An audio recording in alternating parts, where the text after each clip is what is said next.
Hello everyone, and welcome to our channel. Today, we're journeying to a land of breathtaking landscapes, vibrant cultures, and a history that is as dramatic as it is profound. We're talking about KwaZulu-Natal, South Africa. This isn't just a story of a place. It's the story of warriors, kings, settlers, and the unyielding spirit of a people forging a nation. So, grab a seat and let's dive into the epic tale of KwaZulu-Natal.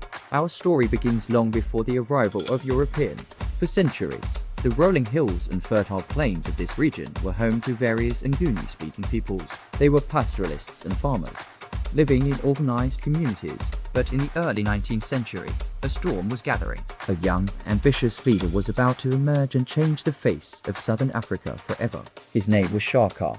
Shaka wasn't just a chief, he was a military genius and a nation builder. Taking leadership of the small Zulu clan around 1816, he embarked on a path of unprecedented conquest and consolidation.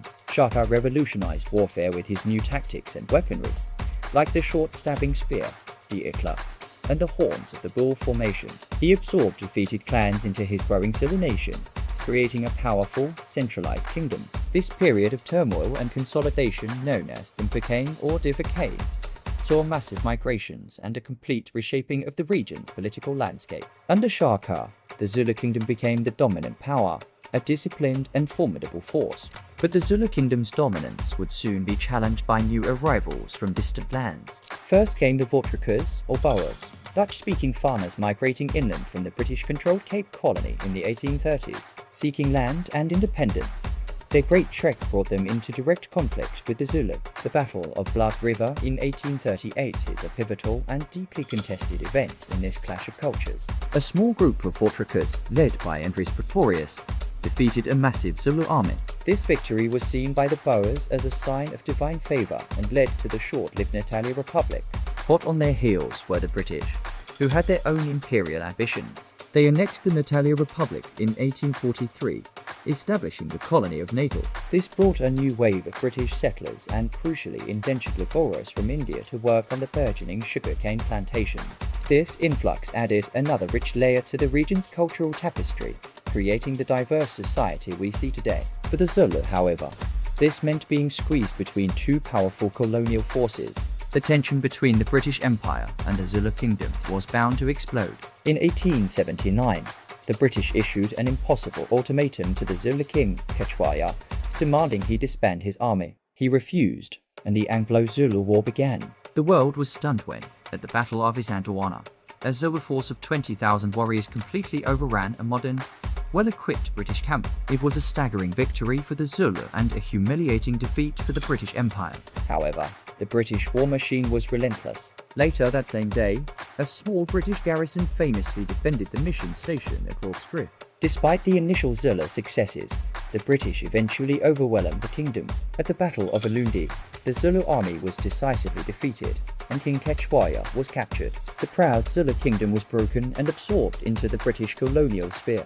The 20th century brought a new and insidious form of oppression, apartheid.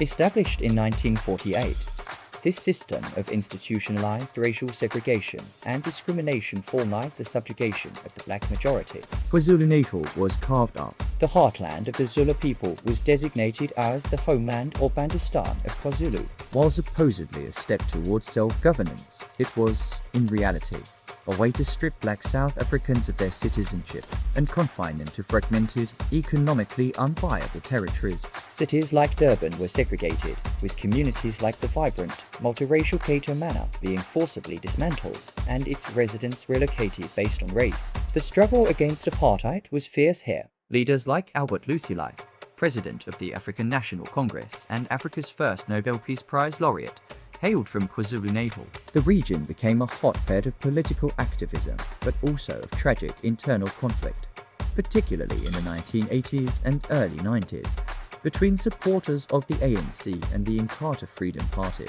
Then came 1994, a moment of miraculous transformation. South Africa held its first ever democratic elections, and Nelson Mandela became president. Apartheid was dismantled, and the homeland of KwaZulu was reintegrated with the province of Natal to form the new province of KwaZulu-Natal. The transition was not without its challenges. but it marked the beginning of a new chapter of reconciliation, reconstruction, and hope. Today, KwaZulu-Natal is a province of vibrant contrast. It's a place where you can feel the echoes of Shaka's warriors in the hills of Zululand, walk the battlefields of Isandlwana and Brock's Drift, and see the colonial architecture of Pietermaritzburg. It's a melting pot of cultures: Zulu, English, Afrikaans, and Indian, each contributing to a unique provincial identity.